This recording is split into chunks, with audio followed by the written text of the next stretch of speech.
Welcome to the bonus workshop for session 12. This was for me, the concepts in this session were just changed my whole way of guitar playing. Let's look at what we learned in this session. We learned about 2 chords, major 7th chords, minor 11th chords, and chord substitution. Don't let all those fancy chord names freak you out. It's a lot of great stuff in this session. Now, the most important skills I need for you to come away from this session are to have memorized these new chord forms. We're going to give you quite a few of them to go through. Also, the physicalness of playing these chords quickly. Also, understanding major to major 2 chord, that substitution, and then the minor version of that, the minor to minor 11th chord substitution that we talked about. So let's go ahead and get started. First thing we want to do is review these open 2 chord forms. These new forms are adding a couple of new color tones to some of the chords that we have already learned previously. We'll learn more about the theory of all this in the coming couple of sessions. But for now, let's see if we can get these new chords underneath our fingers. Pretty much every guitar player can play G, C, and D. Now we're kind of taking you beyond that to really give your chord playing a new, fresh flair in your chord playing. Okay, so we're going to start out with a C2. We have our 3rd finger on the 5th string.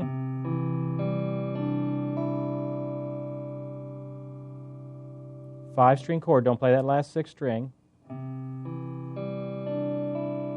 That's one way to play it. Actually, the more common way is this 2, 1, and 3, like that. So if you play it like this, it's easy to relate to that C function there. A lot of times an easier way to grab is this C2. It's easier to go to a G chord from that. C2. What about a D2? Here's a D. We're just taking off our 2nd finger. We end up with this pretty open-sounding D2. Let's go to E2. Okay, this is the one that everybody groans at. Here's your E. I'm going to stretch my pinky out to get that E, to get that 2nd, that F sharp in there. Here's E. Here's that E2. Now, again, it takes a while to get your hands to limber up and to stretch this far. Let's do remember our stretching exercise from all these sessions back? Get our hands warmed up for all this stuff we're about to play. Let's try that E2 again. Now, although this may be a huge stretch for you, the more you do it, the easier that will become. Next is a G2. Now look what happens here. We have our 2nd finger on this low G. Then I have an X on that 5th string. Well, how can you play a chord and have a muted note right in the middle of it? Well, remember my 2nd finger here, his little rear end is going to sit on that 5th string.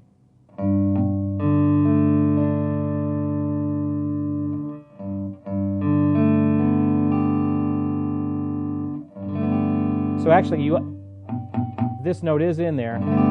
Just when they're all put together, you don't hear it. Last one is an A2. This is an easy one, very characteristic on guitar. So those are your open 2 chords that we're going to focus on right now.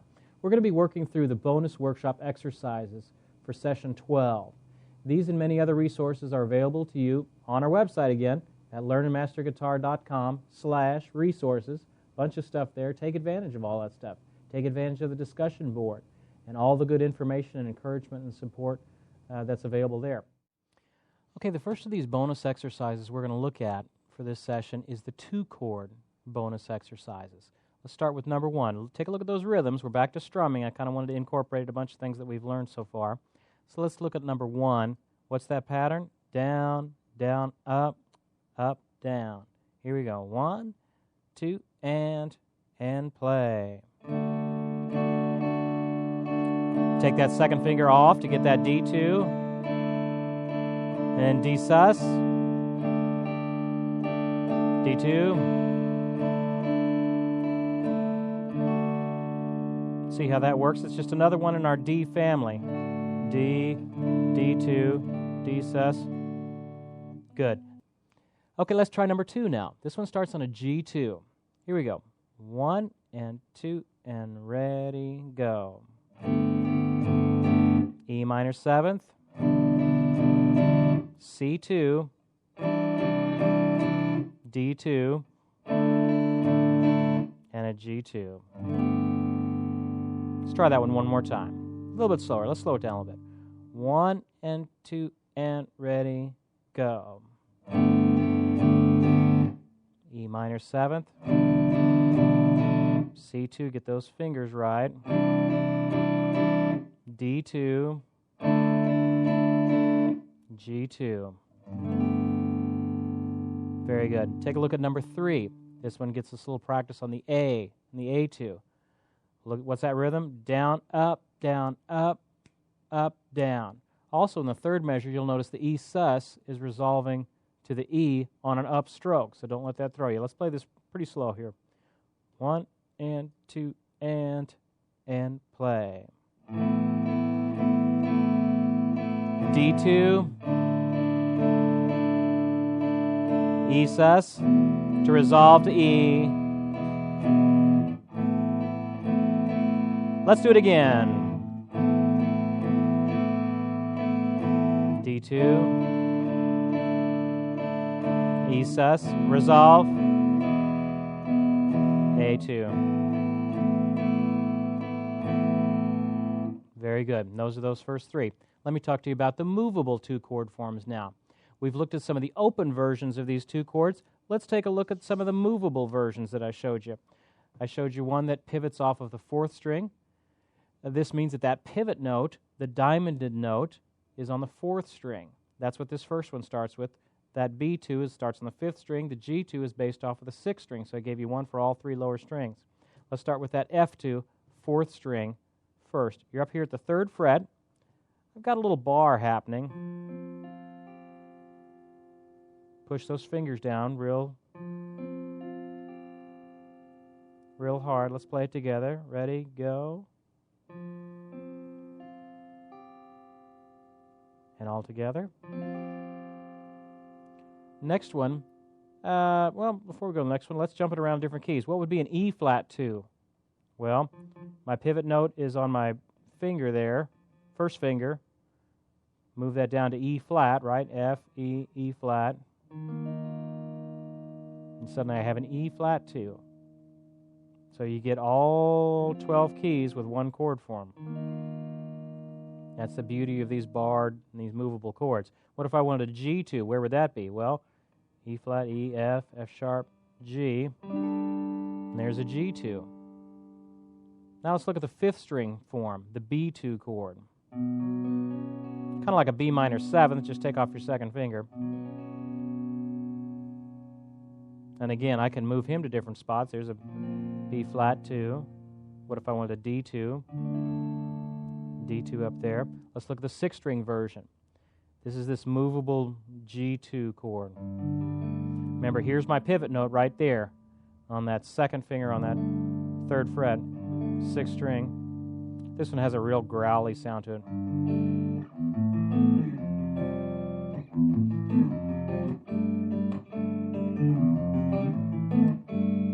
Kind of gives a real open, growly sound. Okay, now go back to your 2-chord bonus exercises, and we're going to continue on. We're going to look at number 4. These next few exercises are using a fingerstyle pattern. Thumb 2, 1, 3. Remember how we talked about that a couple sessions back? Thumb 2, 1, 3. That's going to be the pattern for these. Let's go real slow. 1 and 2 and number 4, F2, go.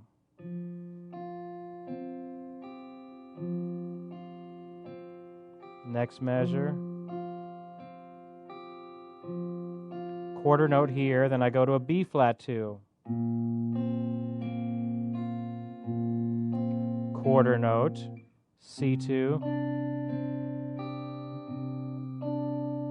Then back to F2.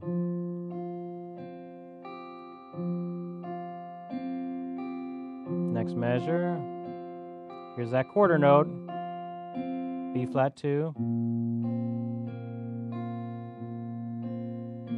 C2, the barred version.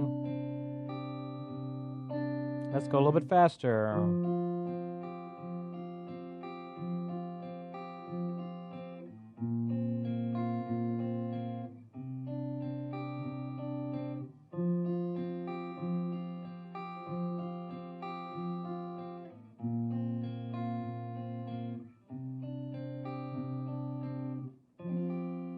See how that works? Starts to make music after we get it fast enough. Number 5, take a look at this one. Starts on that E2. Now I just put slashes there, so you can use whatever fingerstyle rhythm you want to on these, because sometimes you'll be able to, you won't always have it spelled out for you. E2, A2, and B2 are these 2 chords. These 3 chords in this song. 1, 2, and go.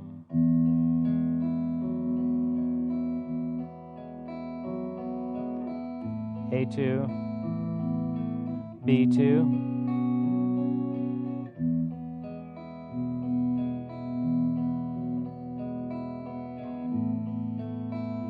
B2,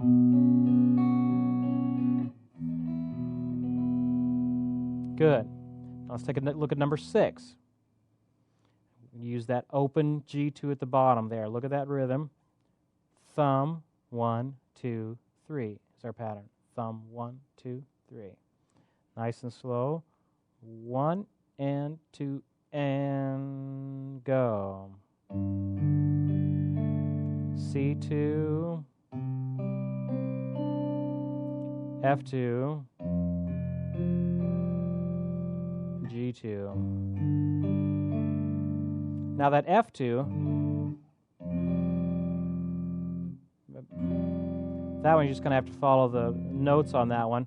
It's just an open version of this. If I go down far enough, I eventually get off the neck and I have that open G there.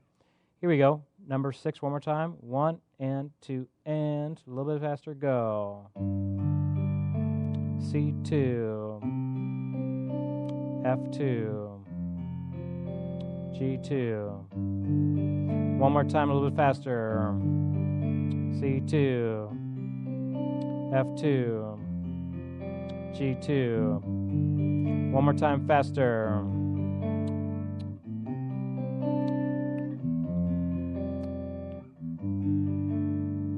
There you go. Now let's talk about the major 7th chords that we learned. We learned some open forms first. Now the major 7th chords have a sweet sounding function when we substitute them in. They're good for jazz. You hear them all the time in jazz.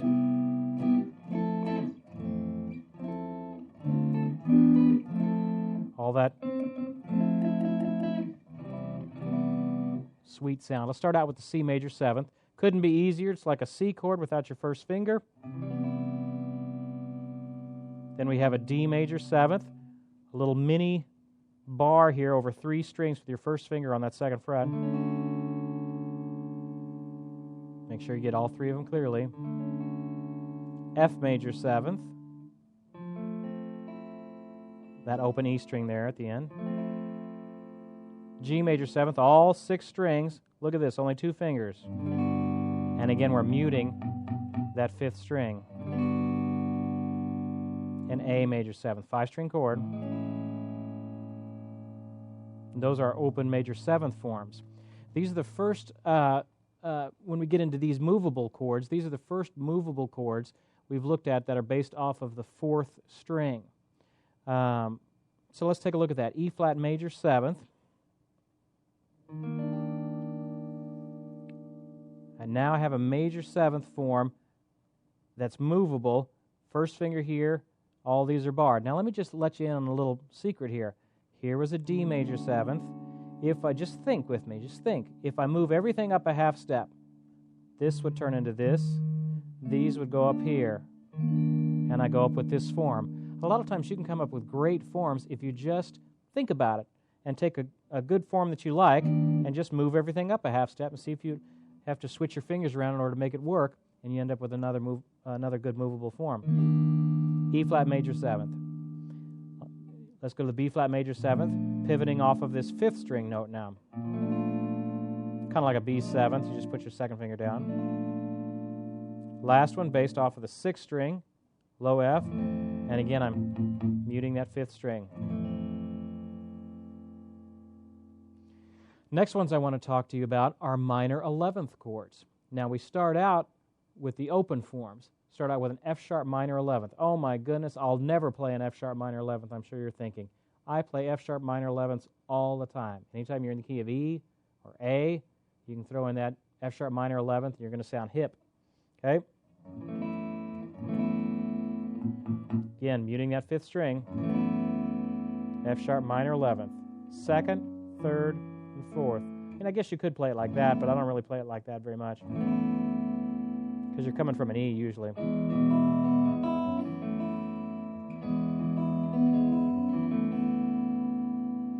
Next one is a B minor 11th. And again, I use 2nd, 3rd, and 4th. This would be good for anything in, let's say, A.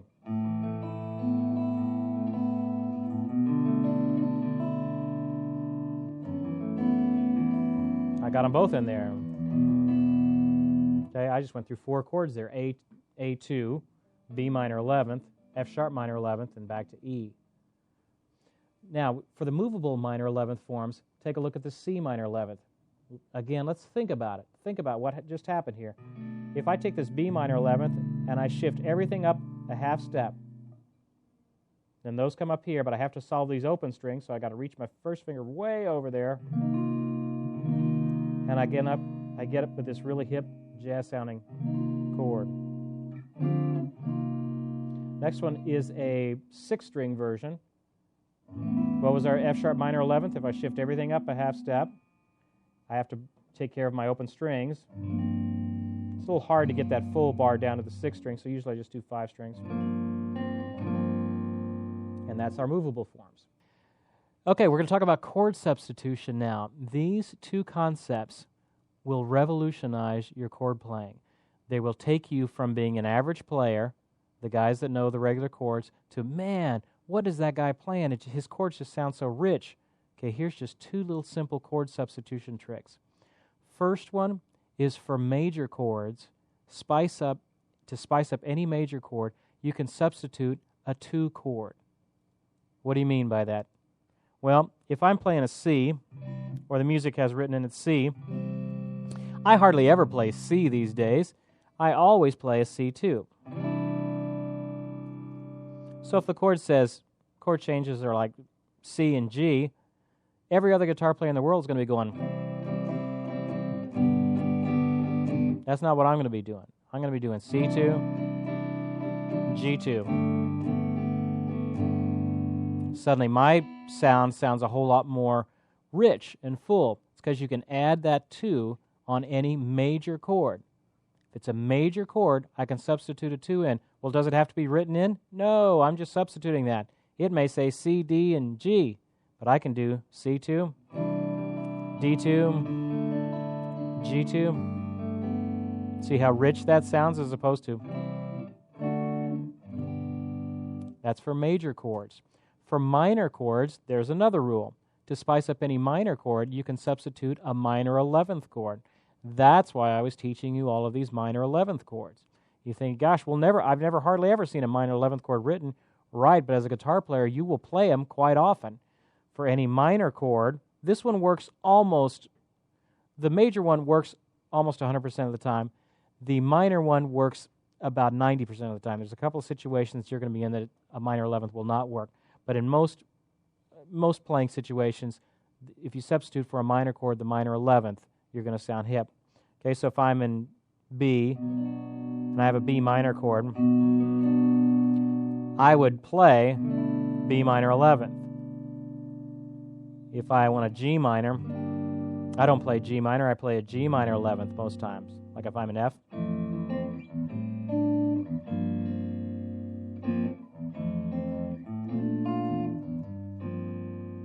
I'm adding these, see how suddenly my chords got very rich sounding. For major chords, I can substitute a 2 chord in. For minor chords, I can substitute the 11th in, for doing a minor 11th. Is that going to screw up the rest of the band? No. 9 times out of 10, it's not going to screw up anybody. It's just going to add some richness to your playing. Now, to get some practice on some of these chord substitutions, I didn't want to just give you another exercise. I'm kind of exercised out a little bit. You need to see how these are working in song situations. So the first one we're going to look at is acoustic groove. To get some practice with all this stuff, take a look at acoustic groove on page 70 of your book. Now, I'm going to have them put the whole song up for a minute. Let's take a look at the whole song. And let's just think about it. That first line, I have an E2, which is being substituted for a normal E chord, except I have it written in there. So that first line, in its basic form, would probably read E, F sharp minor, A, B suspended to B. But I've jazzed it up now. I'm doing an E2, an F sharp minor 11th, an A2, and then I go to my B suspended, my B. So let's take a look at that. In its basic form, the chord progression would sound like this.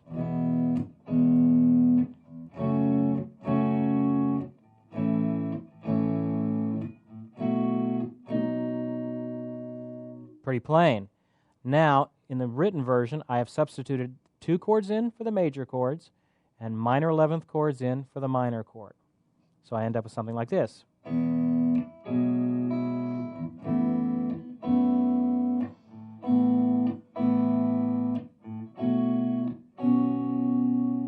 I could throw in a B2 there if I needed to, but it doesn't resolve quite as well, because what makes the suspended sound so good is the resolution from that 4 down to the 3. So I probably will just stick with the suspended there. Going to the major. See how that works? Now, I'm going to play it one time. Before we fire up the track, I'm going to work through it, and we're going to play it without the track. Let's start with line 1. E2, I'll give you a chance to find it. 1, 2, ready, go. F sharp minor 11th. A2. B sus.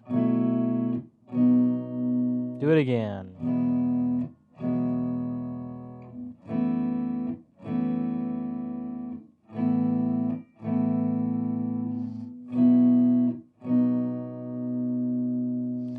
Let me just talk to you for a second. Let me kind of explain some things, what's going on. If I want a hip sounding progression, look at what's going on my last 2 strings, my open B and my open E. E2, they're both ringing. Look at F sharp minor 11th. They're still ringing. What about the A2? Still ringing. If I wanted to keep this up, I could do a B suspended like this, which is a different form of doing a B suspended, and then eventually resolve to the B, because there's no other way I could do it. But look, I kept that B and an E ringing through almost the entire 4 bars.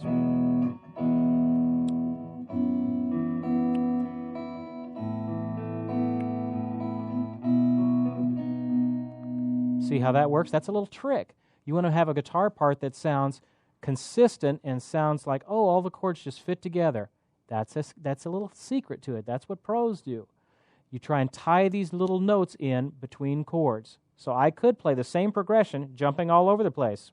And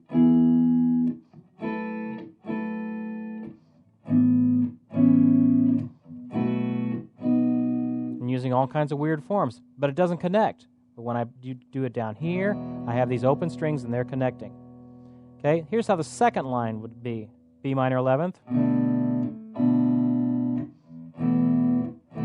A major 7th, D major 7th. Third line, E sus, F sharp minor 11th, E sus. See how that works? Now let's go ahead and play it with the track. Here we go, line 1.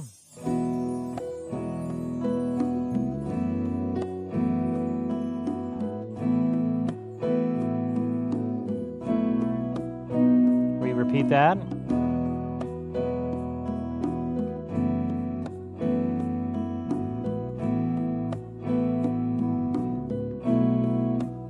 B minor 11th.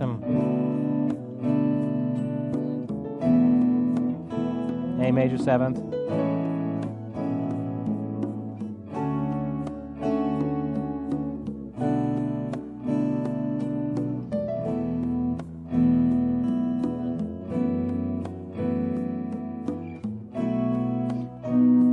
Now back up to the top.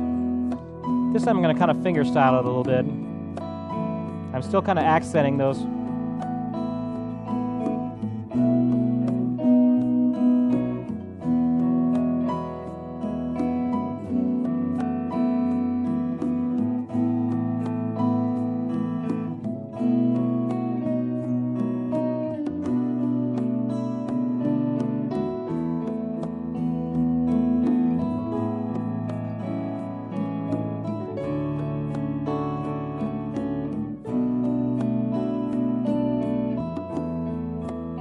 See how it all sounds connected and very rich sound.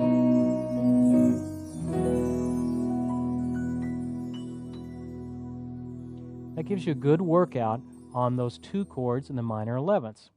Okay, to give us some more practice with these two chords in minor 11ths, take a look at the song right before that one in your book, page 70, Suspended Smooth.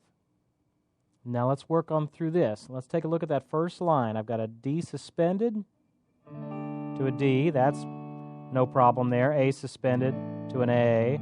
That's no problem. D suspended to a D. And here's my first G2. If I look at that second line, it's pretty much the same. Then A sus, A. B minor, got to do a bar chord there, A. Here comes that G2 again. That one would repeat. Let's go down to that third line, though. Now I have a B flat major 7th, a C2, and a D2. Then it just holds on for an extra 2 beats in there in that fourth measure. And now fourth line. B flat major 7th, then C2, give you a chance to catch up here, E minor 7th, then an A2, and then the whole thing would repeat. So that first rhythm,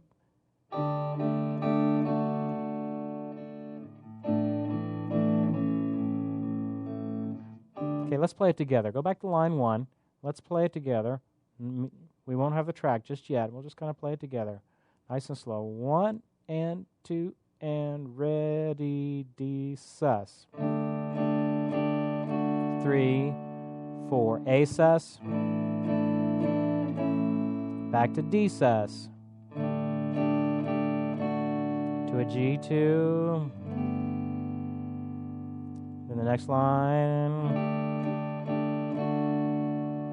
A sus. B minor, A, G2. Okay, now let's fire it up with the track and play it together. Let me throw on a little delay here, maybe a little chorus. That'll sound good. All right, here we go. 3, 4.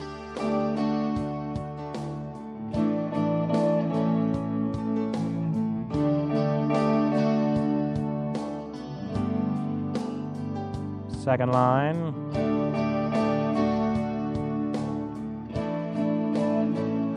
That barred B minor.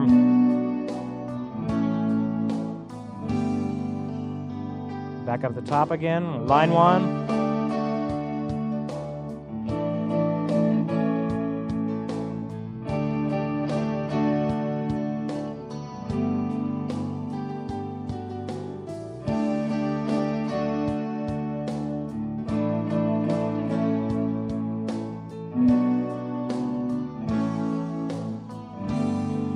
Now here comes that B flat major 7th, C2, D2. Maybe I can arpeggiate that if I want to, C2.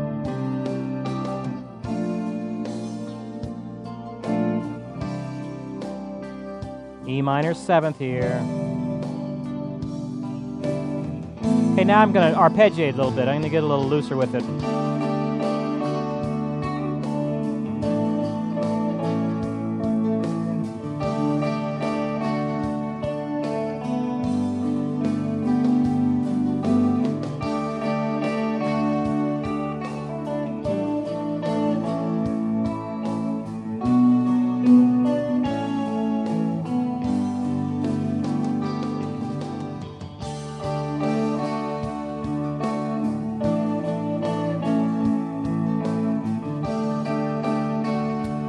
I can kind of arpeggiate this G2 a little bit.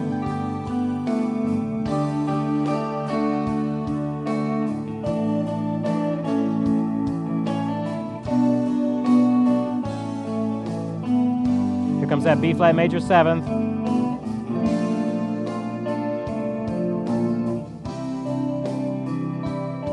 I'm just arpeggiating these chords. Down to C.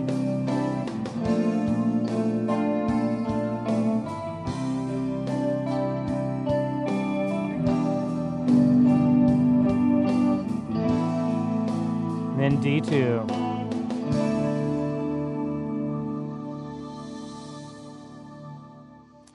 Okay, these chords that we've learned this session are going to boost your chord playing and take it to the next level. Work at it, get them underneath your fingers, but they will transform your playing and give it a richness in your sound that the guy next to you playing guitar is not going to have.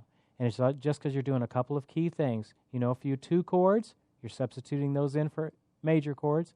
You know a few minor 11th chords, movable, open ones. I substitute those in for minor chords. Even got a few major 7ths I can throw in there if I need to. Those chords will broaden your chord base and your sound. That's what will make your sound different from the same guy playing the same chords next to you. So keep up the great work, and I'll see you next time.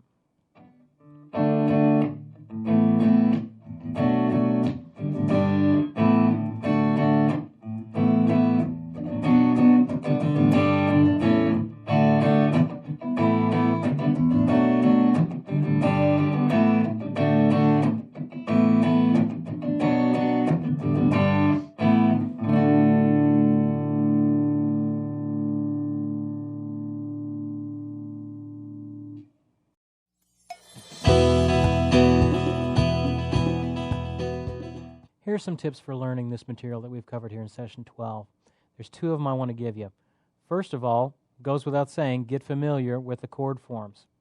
Get them underneath your fingers. You're going to have to know at a moment's notice that this is a C2. This is a G2, D2, the movable ones, where you can rip these off by memory. So you got to get familiar with these chord forms. Get them underneath your fingers so that your fingers can do the physical aspects of playing them. Jump them around in different places. Practice how they move. Second thing, work out the 2 chord substitution tricks I gave you, the one for major, the one for minor. Practice looking at a piece of music, taking anything, looking at it and taking the chords in it and adding 2 chords every time you see a major chord, adding minor 11th chords every time you see a minor chord. You don't have to think about it. You don't have to be real creative with it. Just look. If it's a major chord, throw in a 2 chord. If it's a minor chord, throw in a minor 11th chord. Slap it together and see what it sounds like. That's going to be your 2 biggest keys to learning this material. Keep up the great work.